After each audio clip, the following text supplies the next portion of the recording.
For pro-choice, many abortion opponents claim that adoption is a far better option than abortion.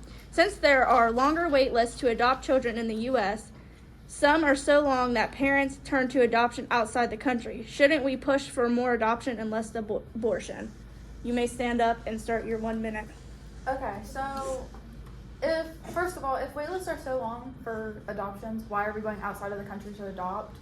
Second of all, children in foster care, if they're not adopted between like when they're born, when they're like a baby, to like age 3 to 5, they're most likely not going to be adopted. They're going to age out of the system, and that's if they're not already sexually abused, not already on drugs, or have committed suicide by that point.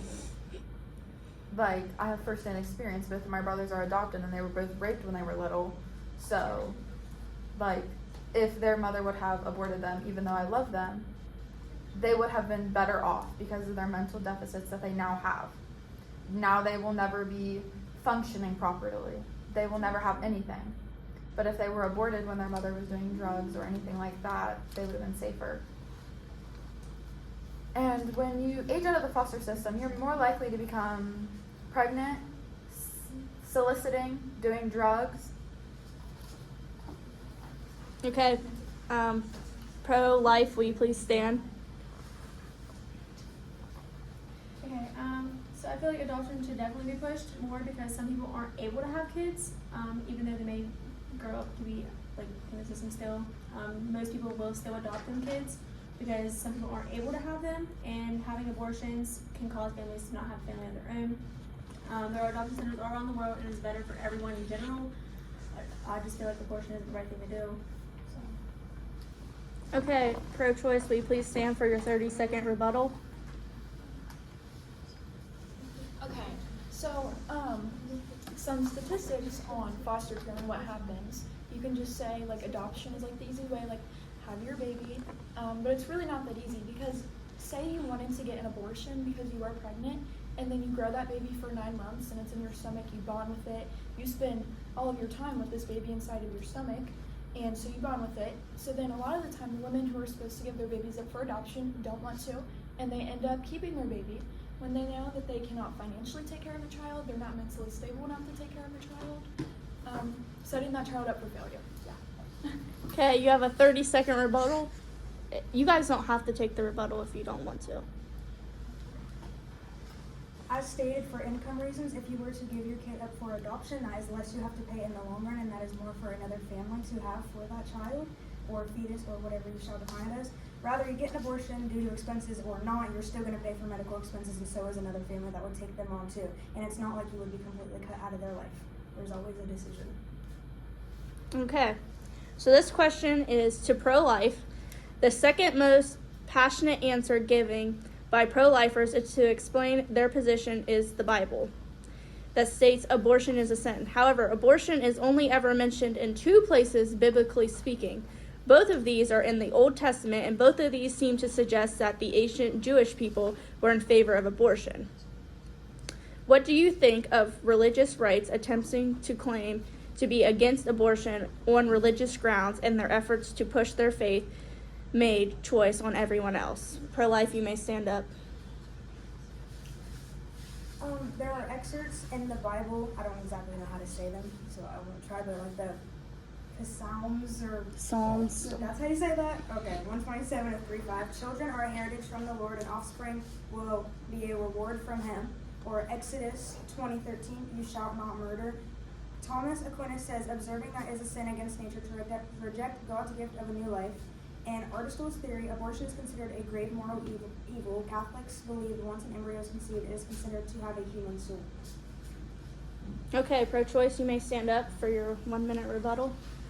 Using a religion as a tactic against abortion goes against the Bill of Rights, which freedom of religion. If you are religious and you believe it is a sin, do not get one. Do not push that on other people. Your religion has nothing to do with my body.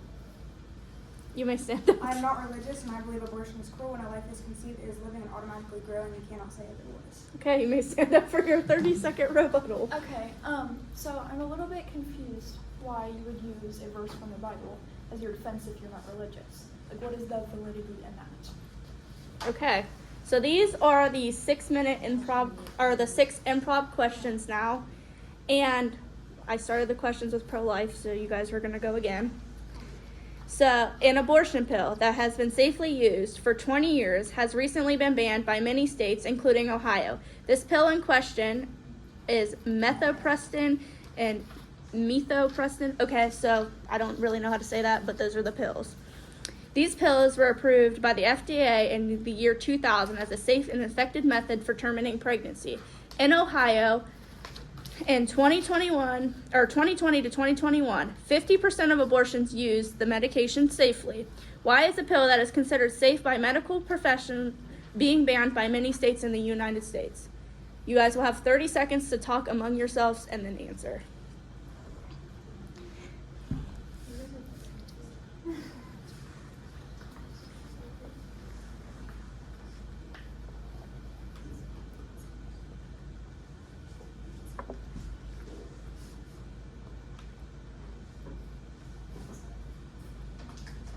Your guys' 30 seconds is up. Please stand up. Okay, so if it's FDA approved, then why is it still getting banned? Like, I don't care. Okay. All I right. don't need them to. I already got it. So, you are 14 times more likely to die from birthing complications than an abortion. Medical abortion has only had an adverse reaction rate of less than 0.2%, making it safer to take than Tylenol, which is a daily use drug. So if we're banning this, then why aren't we banning Tylenol and other safe drugs? The death rate for legal abortions is 0.7%, which is less than 1 death per every 100,000 abortions. By contrast, there are only 1 to 2 deaths per 100,000 plastic surgery procedures, which are so common in everyday procedures. And there are also 3 deaths per 100,000 colonoscopies, which someone probably has more than one time during their life. But why are we not banning any of these basic procedures when they're more dangerous than that? And childbirth has 9 deaths per every 100,000, which makes it 9 times more, it makes it much, much more dangerous than just getting an abortion. Okay, you guys have a 30-second rebuttal.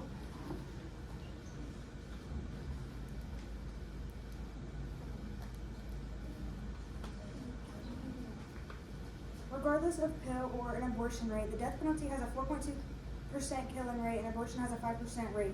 Abortions are way higher than the death penalty. If you were to count a pill as a part of this, it can be considered the same way, but the death penalty also has not been illegal across all U.S. or certain parts across the country.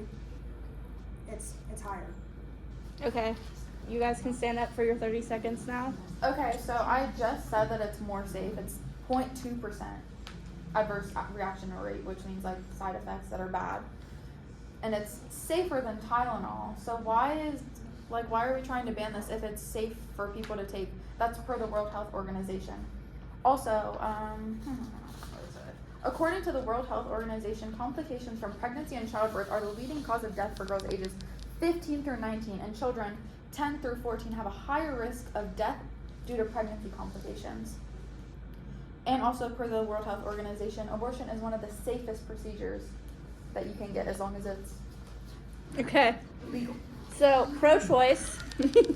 Abortions have been said to have a negative toll on mental health of women. This condition is post-abortion and is compared to PTSD, which is post-traumatic stress disorder. Women have experienced guilt, regret, denial, flashback, substance abuse, decrease in self-esteem, and fear of future pregnancy. Considering the evidence above that many healthcare providers have seen, how can this be redeemed safely with so many side effects with the mother? You have 30 seconds to talk amongst yourselves.